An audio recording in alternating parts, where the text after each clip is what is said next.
Aujourd'hui, c'est une rencontre de 3 jours déjà, qui prend en compte d'une part toute une journée de formation sur la gestion axée sur le résultat. Ensuite, il y aura une journée sur le plaidoyer pour harmoniser les interventions de nos organisations partenaires par rapport aux 3 thèmes de plaidoyer sur lesquels nous travaillons en ce moment.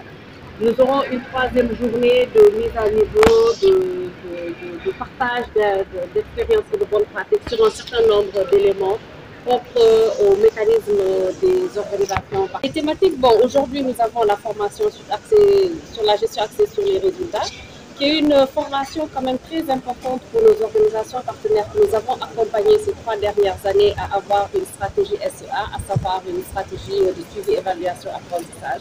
Et donc nous avons pensé important, au-delà de tout cela, leur faire cette formation afin qu'elles puissent mieux comprendre en quoi est-ce qu'elles devraient pouvoir utiliser les mécanismes ou les approches de la gare pour mieux travailler au processus de rapportage, même de suivi, évaluation de tout ce qu'elles sont en train de mettre en œuvre à travers le plan de renforcement de capacité.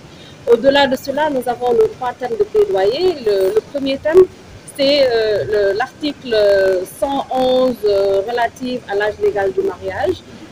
L'autre thématique de plaidoyer porte sur l'article 196 du Code de la famille relatif à la recherche de paternité.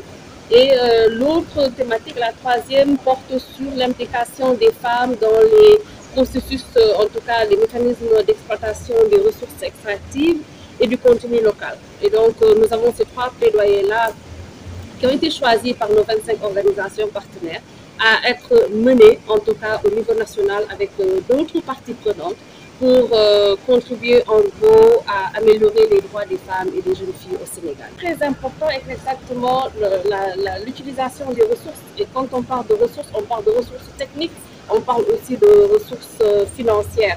D'abord, en termes de ressources techniques, c'est comment utiliser toutes les ressources personnelles, les ressources humaines que nous avons au sein des organisations de la société civile en général et de femmes en particulier.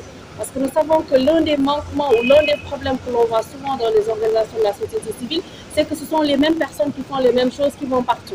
Et donc, je pense qu'en termes d'efficience et d'efficacité, il faudrait avoir une évaluation, une estimation des ressources humaines et des compétences qu'il y a au sein des organisations, y compris les ressources en termes de jeunes. Qu'est-ce que les jeunes qui sont dans les organisations peuvent fournir aux organisations et comment est-ce que ces ressources humaines-là peuvent être utilisées. En termes de ressources financières, nous savons que c'est le dénominateur commun de tous les problèmes au sein des associations.